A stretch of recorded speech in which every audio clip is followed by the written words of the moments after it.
E aí pessoal, tudo bom? Seguinte, agora, né, cada vez eu tô tentando melhorar mais o site lá, os vídeos, né, e tudo mais. À medida que eu vou tendo tempo, eu tô dando uns upgrades, dando umas melhorias nas videoaulas, né.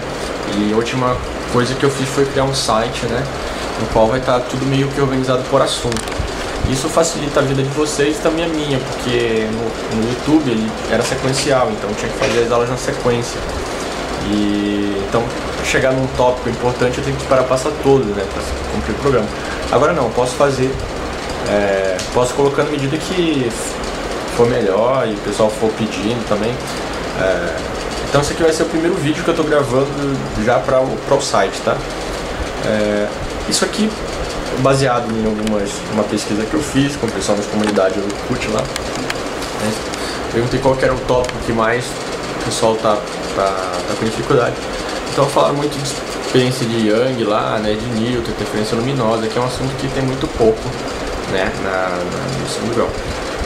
Com isso eu vou passar, né, alguma coisa sobre esse assunto, né, tentar cobrir ele assim de uma forma mais detalhada, né, tipo, explicar o que eu sei sobre isso, né, e a mesma coisa que eu estudei para fazer o vestibular do ITA, né. Então eu creio que vai ser algo que deva suprir a necessidade de todo mundo, tá? Que é um assunto que meio que você não acha muito fácil nos livros, né. Então para isso eu vou começar com uma parte de teoria de ondas, tá, ondulatória, tá? Então a gente vai começar com ondas para poder entender melhor, né, o que se passa. Então, ondas, tá? Então o que é uma onda? A onda é uma perturbação no meio, tá? Esse meio físico, né? Pode ser o ar, a água e um sólido, né? Um gás. Então o meio físico pode ser isso. Então você tem uma perturbação dele, ou seja, você faz perturbações periódicas, né? E essas perturbações a gente chama de ondas, né? E as ondas, essas perturbações, elas fazem apenas transporte de energia, não de massa, tá? Então você não pode transferir a massa de um lugar para outro com a onda, tá? Apenas energia, né? Se você vê um barquinho no lago, no rio, né? Ele lá na onda, você vê que ele não sai do lugar, ou seja, você não transfere, né? O barquinho não vai ir para frente nem para trás, ele vai para cima e para baixo. Então você vê que você não tem uma transferência de massa, você tem uma transferência só de energia, tá? Ou seja, você pega a energia que veio lá do meio do oceano, do rio, e passou para o barco, fica oscilando, né? Então essas perturbações periódicas, né, elas ocorrem em tempos regulares, né, que se repetem. Então o que a gente chama de período, né? Então é o número que é a quantidade de tempo que você leva para como é que eu posso dizer, para ter uma repetição desse período, tá? Desse fenômeno, tá? Dessa perturbação. Então eles criaram isso aqui que tem a unidade de segundos, tá? Que é uma unidade de tempo, o período. Paralelamente a gente pode definir uma outra unidade chamada frequência, tá? Então, o que é frequência? Frequência é o inverso do período, é quantas vezes um fenômeno ocorre por segundo, né? Então, o que acontece? Você tem na natureza, você tem dois tipos de ondas, tá? Quais são esses dois tipos de ondas? Você tem as ondas transversais e as ondas longitudinais. O que são as ondas transversais? As ondas transversais é que a perturbação é perpendicular, tá? Ou seja, ela é perpendicular ao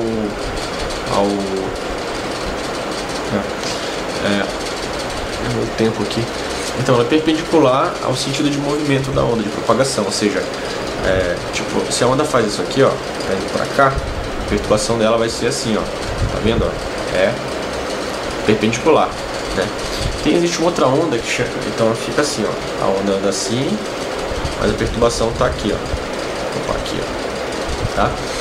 Existe um outro tipo de onda chamada longitudinal, que a perturbação está na mesma direção da propagação, ou seja, se a onda andar assim, a perturbação vai ser assim, ó, tá? Então esse tipo de perturbação é tipo assim, um empurrando o outro, sabe, na fila do metrô, aquele negócio chato. essa perturbação, então nós temos aqui um exemplo, né? As ondas sonoras são perturbações longitudinais, são ondas longitudinais. E as ondas eletromagnéticas são ondas transversais. O que acontece? Para uma onda ter para ela se propagar, ela tem que ter um meio, né? Então o que seja? Precisa do meio físico. Como eu falei, a água, pode ser o ar, o gás, o sólido, sei lá, várias coisas. Então existem ondas que são chamadas ondas mecânicas, que são ondas que se propagam em meios físicos, tá? No caso das ondas eletromagnéticas, são ondas especiais que são formadas por variações de campo elétrico e campo magnético, tá? Perpendiculares. E elas podem se propagar tanto em meios físicos, né, em materiais, na matéria, quanto no vácuo.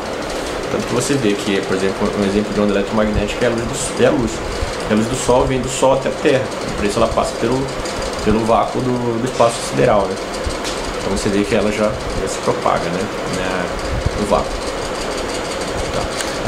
Outra coisa muito importante que você tem que ter em mente nesse tipo de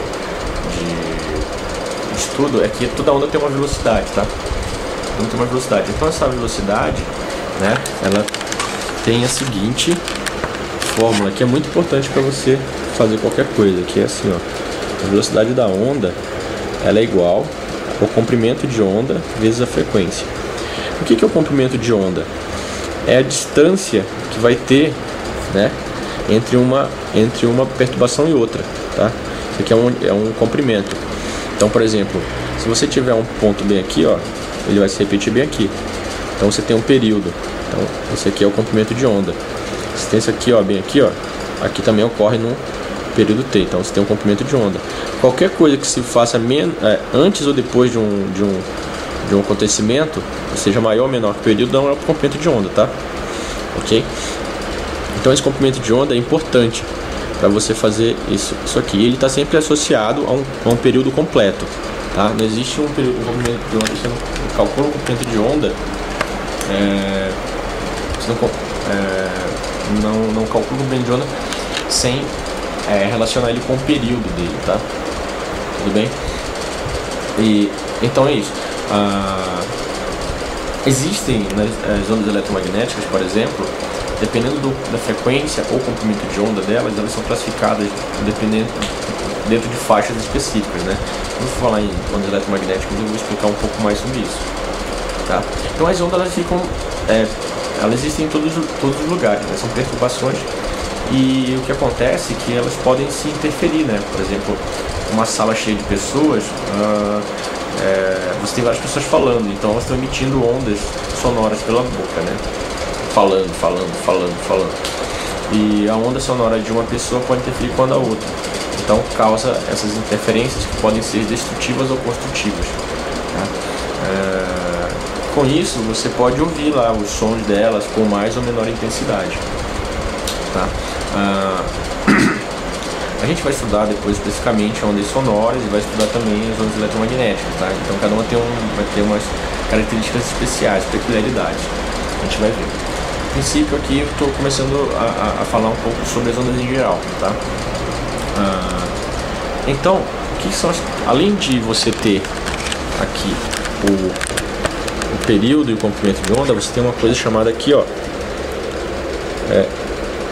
amplitude, tá? A gente chama de A, tá? O que é essa amplitude? Essa amplitude é o máximo valor da perturbação que você tem aqui. Então lembre-se, né? Amplitude. E amplitude é importante porque a energia da onda, ela é proporcional, tá? Ela é proporcional ao quadrado, tá? Ao quadrado da intensidade da onda, tá? Da amplitude. Ou seja, desculpa, a intensidade, né, da energia. Mas tem a ver, tá? A intensidade da onda é proporcional. Ele desmontou a caneta bem aqui, no meio ao vivo, né? No meio do vídeo. Nossa, tô mal de material aqui. Nossa, apareceu uma caneta rápida. Então, parece coisa do Faustão, né? Aquele negócio que acontece no Faustão. Então, tá? Então é proporcional à amplitude dela. Então vou terminar aqui essa primeira parte de ondas pra gente continuar no segundo vídeo, tá bom? Falou!